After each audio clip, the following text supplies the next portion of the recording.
En el programa de hoy, Papa Francisco dedicó su catequesis semanal al tema de la comunión de los santos. Padre Fortea explica la importancia de la sinodalidad en la Iglesia y analiza sus desafíos. Además, Caravana Provida recorrió calles ante amenaza de liberalización de aborto en Ecuador. Hola amigos, qué gusto saludarlos en su programa de noticias con enfoque católico EWTN Noticias. Soy Eddie Rodríguez Morel. Iniciamos el programa con información de la audiencia general del Papa Francisco. Mercedes de la Torre Cuellar nos tiene los detalles. Adelante, Mercedes. Hola a todos, me alegra saludarlos desde la Plaza de San Pedro del Vaticano. Este 2 de febrero, fiesta de la presentación del Señor y jornada de la vida consagrada. Esta mañana el Papa Francisco llevó a cabo la audiencia general y dedicó su catequesis semanal al tema de la comunión de los santos. El Papa advirtió que la devoción a los santos no es una cosa mágica, no es una superstición, y recordó que es Dios a realizar los milagros a través de la intercesión de la Virgen María o del santo al que acudimos. Luego el Santo Padre explicó la importancia de la comunión de los santos en la Iglesia. Escuchemos lo que dijo. San Pablo nos ayuda a entender qué significa estar unidos los unos a los otros, unidos en comunión con la imagen del cuerpo. Cristo es la cabeza, nosotros los miembros. La comunión de los santos es precisamente la Iglesia, que no es una comunidad de perfectos, sino de pecadores salvados. Además, el Papa Francisco alentó a vivir la devoción a los santos como una amistad con ellos en el cielo, pues nos acompañan en las pruebas de la vida. Escuchemos. Nuestra alegría y dolor tocan también la vida de los demás. Y esto pasa no solo con quienes coinciden con nosotros en este momento histórico, sino también con la comunidad de creyentes que ya está en el cielo, con quienes entablamos una amistad que nos une a ellos a través de la devoción. Ellos nos acompañan, sobre todo en los momentos de dificultad y de sufrimiento. En esta línea, el Papa compartió una oración a San José que recita hace más de 40 años cada día porque tiene una especial devoción al Padre de Jesús y alentó a aprenderla y a recitarla también. Pasando a otro tema, este miércoles durante la audiencia general, agentes de la Gendarmería Vaticana detuvieron a una persona que gritaba mientras el Papa hablaba. Por ello, el Santo Padre dijo en forma espontánea y pidió rezar por esta persona que tiene algún problema, porque es un hermano que sufre, que tiene alguna necesidad, por lo que invitó a no ser sordos a la necesidad de este hermano y a rezar juntos a la Virgen María por él, por lo que todos rezaron un Ave María. Y con esta invitación del Santo Padre a acudir al Señor a través de la intercesión de los santos, me despido por hoy. Les deseo una feliz jornada de la vida consagrada. Informo para ustedes en EWTN Noticias, Mercedes de la Torre Cuellar. Hasta la próxima. Gracias, Mercedes. En otras noticias, el padre José Antonio Fortea explicó la importancia de la sinodalidad en la Iglesia y analizó también sus desafíos. El famoso teólogo español, padre José Antonio Fortea, reflexionó recientemente sobre la importancia que ha tenido la sinodalidad en el camino de la Iglesia Católica y analizó sus desafíos. Además, indicó que la fe es un don maravilloso que debe ser custodiado y no algo para ser creativos o innovadores. En ese sentido, resaltó que está en la misma esencia de la fe cristiana el que ésta sea vivida en comunidad. Desde los primeros tiempos del cristianismo había pastores, pero cuando los mismos pastores no veían claro algo, había distintos pareceres, ¿qué es lo que hacían? Pues muchas veces lo que hacían era reunirse, orar y dialogar. De esta manera, el padre Fortea explicó que en los reinos lo que existía era el concepto de opresión, de fuerza, el yo tengo la autoridad, yo mando, tú te sometes, pero aseguró que esto no es así en la Iglesia Católica, pues no se les llama reyes o capitanes, sino que se les llama pastores. Escuchemos los unos a los otros. Pero la primera cuestión que hay que plantearse, todo es discutible en un sínodo. El sínodo aclara la fe, pero no establece nuevas verdades de fe. Es decir, todo nuevo artículo de fe que se proclame en el futuro de la historia de la Iglesia será una aclaración de lo que ya creemos. Ahora les contamos que un sacerdote jesuita puso como ejemplo de padres homosexuales a 2 pingüinos. Veamos de qué tratan esas declaraciones en la siguiente nota. A través de Twitter, el sacerdote jesuita, padre Thomas Rees, hizo un llamado a que los obispos católicos tomen nota del ejemplo de paternidad homosexual de 2 pingüinos. Y es que la publicación del presbítero enlaza a un artículo del diario estadounidense The Washington Post que asegura que 2 pingüinos de Humboldt machos que adoptaron un huevo durante la temporada de apareamiento son, en su descripción, los orgullosos nuevos padres adoptivos de un polluelo. Al respecto, lo publicado por el padre Thomas Rees fue recibido con duras críticas. En primer lugar, el doctor José Carbonell le señaló al sacerdote jesuita que aunque el artículo arroja conclusiones interesantes, los seres humanos son más que modelos animales y le pidió revisar sus libros de filosofía. Asimismo, un usuario lamentó que frecuentemente los sacerdotes jesuitas se encuentran en el centro de la polémica, mientras que por su parte, el padre Mitchell Athanasius Brown, sacerdote de la diócesis estadounidense de Gallup en Nuevo México, escribió: ¿En serio, padre? ¿Por qué un incidente fortuito significaría que los obispos deben tomar nota de algo que, si se aplica a los humanos, iría en contra del orden divino? En esta línea le expresó: si no seguirá a la revelación, al menos siga a la razón. En otros ámbitos, la Iglesia Católica en Francia recaudó una fuerte cantidad de dólares para ayudar a las víctimas de abuso. La Iglesia Católica en Francia aseguró que entregará más de 22 millones de dólares en compensación por las víctimas de abuso sexual infantil. La noticia llega unos 4 meses después de que un informe estimara que cientos de miles de niños fueron abusados en la Iglesia Católica en Francia durante los últimos 70 años. Según los datos, ya se han reservado 5.6 millones de dólares iniciales para reclamos de compensación que están siendo investigados por un panel independiente.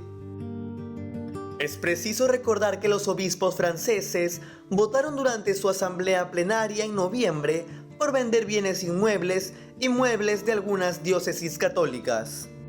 Asimismo, los informes indican que la Iglesia también invitó a clérigos y laicos a hacer donaciones. Como se recuerda, la Comisión Independiente sobre Abuso Sexual en la Iglesia publicó un documento sobre el abuso sexual infantil en la Iglesia Católica en Francia en octubre. En ese sentido, los prelados católicos de Francia respondieron al informe con la promesa de un amplio programa de renovación de sus prácticas gubernamentales y la posibilidad de mediación y compensación para las víctimas de abuso.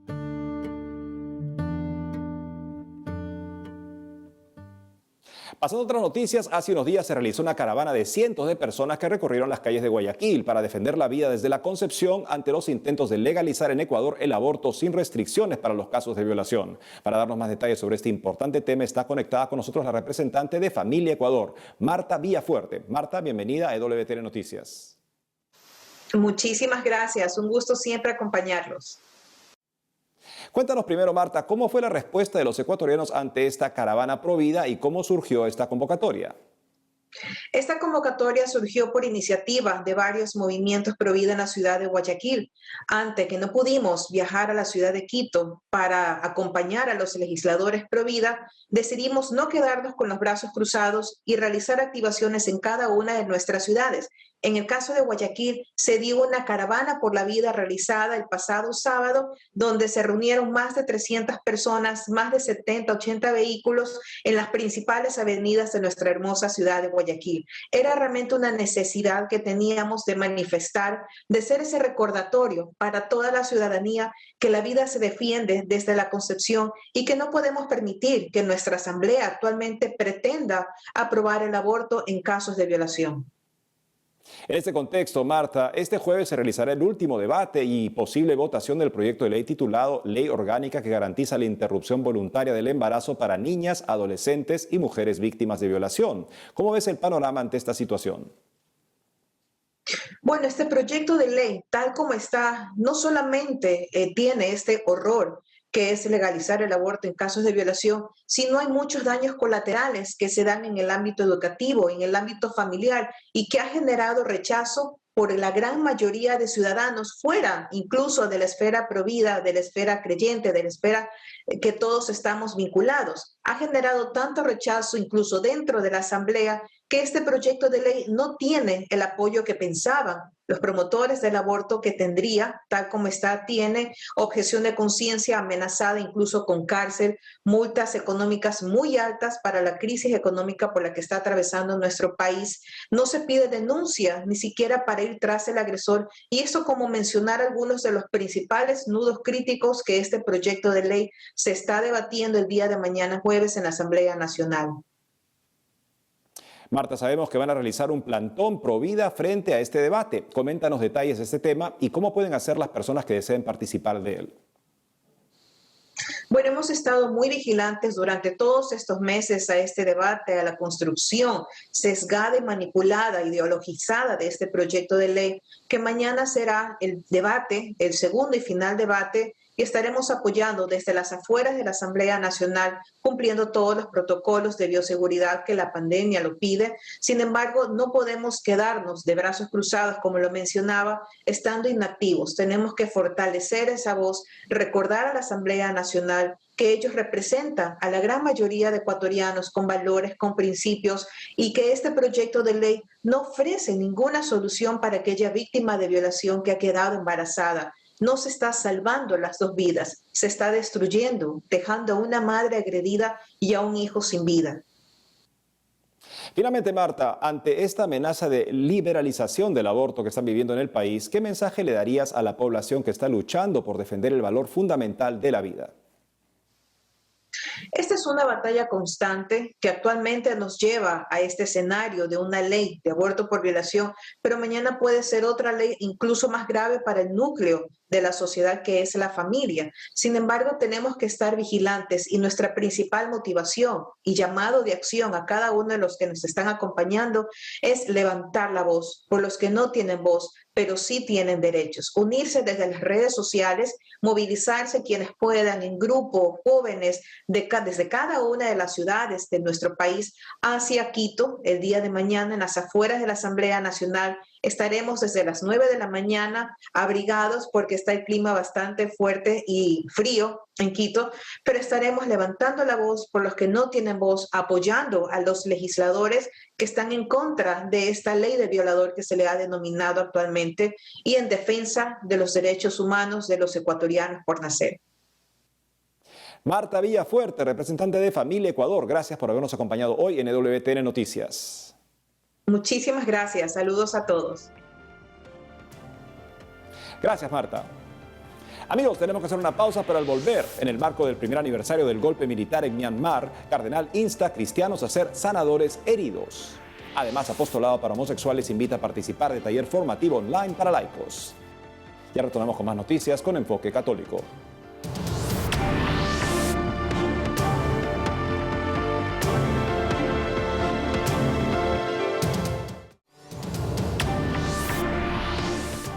Bienvenidos nuevamente al programa. Y les contamos que en el marco del primer aniversario del golpe militar en Myanmar, el cardenal Bo instó a cristianos a ser sanadores heridos. En el marco del primer aniversario del golpe militar en Myanmar, el cardenal Charles Bo, presidente de la Federación de Conferencias Episcopales de Asia, habló con Vatican News para expresar los sentimientos del pueblo y de la iglesia, al tiempo que hace un llamamiento a la junta militar y a la comunidad internacional. De esta manera, el purpurado recordó que Myanmar es zona de guerra, donde se necesita ayuda humanitaria, esperanza y que no sean olvidados. En ese sentido, el cardenal afirmó que entienden el dolor, la decepción y la resistencia del pueblo, pero recordó a los que creen en la resistencia violenta que existen otros medios. Es preciso recordar que el 1 de febrero de 2021, el ejército de Myanmar, dirigido por el general Min Aung Hlaing, depuso al gobierno electo de la Liga Nacional para la Democracia de Aung San Suu Kyi, deteniéndola a ella y a otros líderes electos. El golpe provocó protestas y huelgas generalizadas para exigir la liberación de la líder y el restablecimiento del proceso democrático. Frente a esta situación, el cardenal Bo hizo numerosos llamamientos a favor del retorno pacífico al régimen civil, del respeto de los derechos humanos y la libertad, y expresó su profunda preocupación por la desesperada situación de la población. Además, describió el sufrimiento humano bajo el régimen militar como un prolongado vía crucis, donde el jardín del Edén se convierte en el monte Calvario.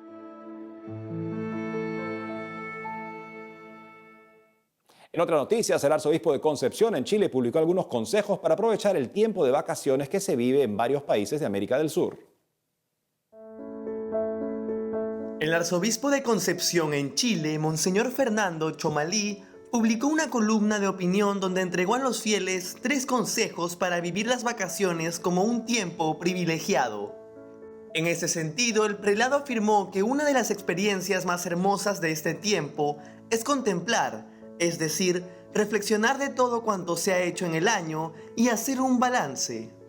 Asimismo, mencionó que este periodo de descanso es un momento privilegiado para dar gracias a Dios y a las personas que están cerca de nosotros por su compañía y ayuda.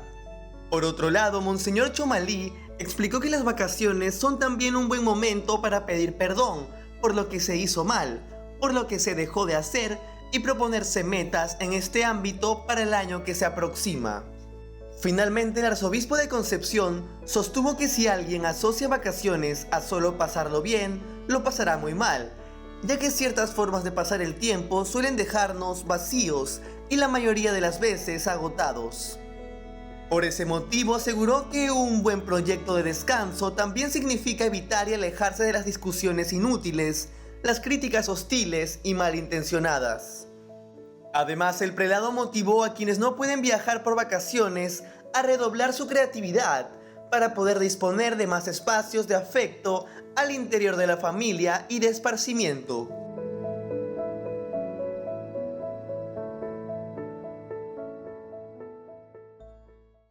Siguiendo con las informaciones, Courage Internacional, el reconocido apostolado católico para personas que experimentan atracción hacia el mismo sexo, ofrecerá el taller formativo online para católicos titulado ¿Qué enseña la Iglesia sobre la homosexualidad? Para darnos más detalles al respecto, estamos conectados con Rosana Goñi, coordinadora de Courage Internacional en español. Rosana, qué gusto que estés nuevamente con nosotros. Hola, ¿cómo están? Un gusto estar con ustedes. Gracias otra vez por la invitación y bueno, aquí estoy para lo que quieran preguntar y feliz de acompañarlos otra vez. Rosana, cuéntanos primero cómo se animaron a desarrollar este taller formativo sobre qué enseña la Iglesia respecto a la homosexualidad y cuál es su objetivo. Mira, a lo largo de los años que yo vengo sirviendo en este apostolado, que ya van a ser 6, lo que yo más veo, porque soy encargada de la coordinación de todo lo que es en español a nivel internacional, lo que yo más veo es muchísima ignorancia en el tema. A todo nivel, ¿no?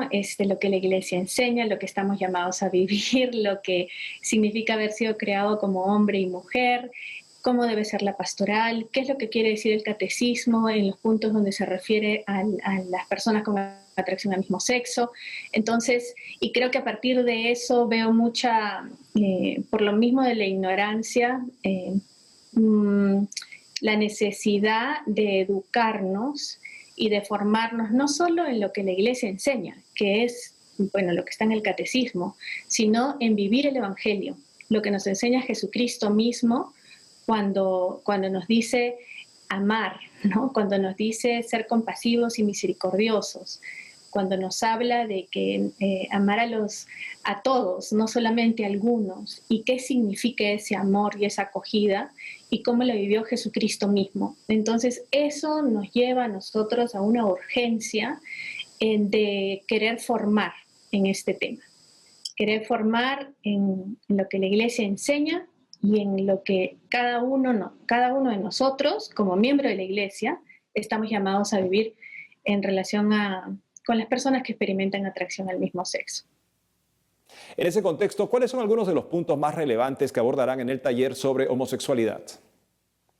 Sí, mira, son particularmente dos que son súper importantes. La antropología cristiana, para entender bien, porque bueno, muchas veces por esta ignorancia no se entiende bien lo que significa cuando Dios crea a hombre y mujer, y la herida del pecado, ¿no? Y todo lo que eso implica. También un poco de formación humana y la pastoral de un sacerdote que tiene muchísima experiencia en el tema, de muchísimos años de acompañar a personas que experimentan en estas atracciones homosexuales y que están viviendo de acuerdo a las enseñanzas de la Iglesia, ¿no? Una vida de pureza, una vida de castidad. Eso por un lado, y también que son muy importantes para nosotros el testimonio de un miembro de Courage y un miembro de Encourage. Courage es una persona que experimenta estas atracciones homosexuales, pero está viviendo de acuerdo a lo que Jesús y la Iglesia le invita a vivir.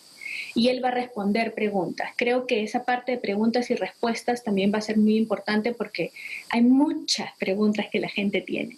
Entonces él va a estar disponible por bastante tiempo para responder.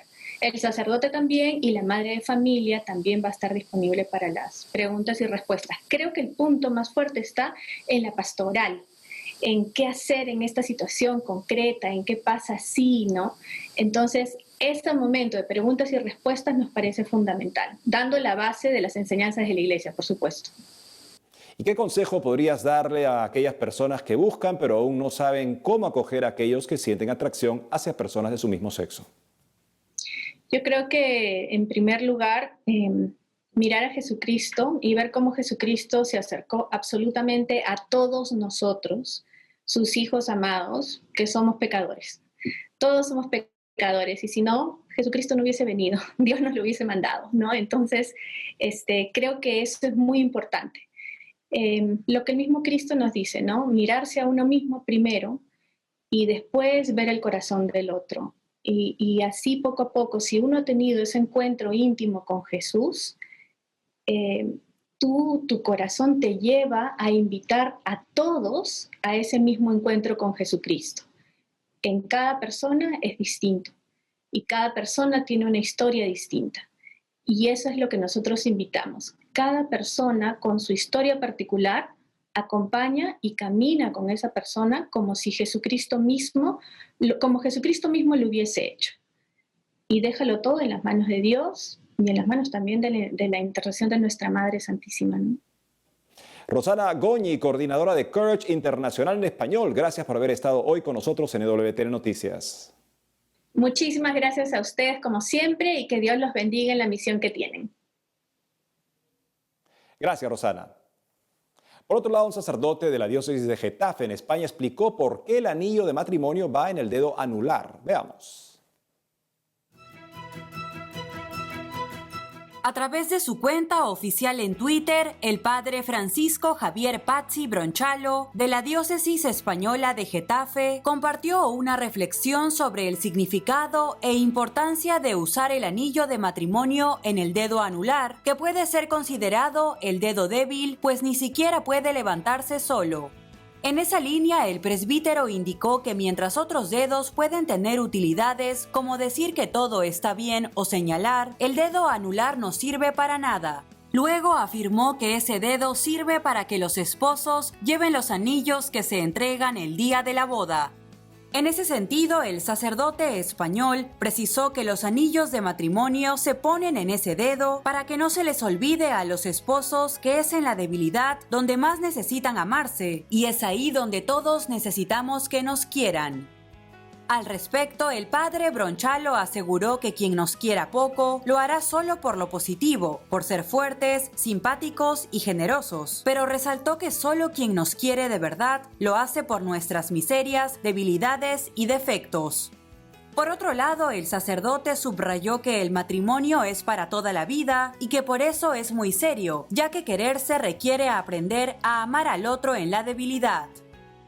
Finalmente expresó que le gusta decirle a los esposos que cuando tengan una dificultad y les cueste quererse, se miren el anillo y que cuando haya un problema se pidan perdón pronunciando la palabra. Todo esto sumado a besarse mutuamente el dedo anular con el anillo en señal de veneración y amor.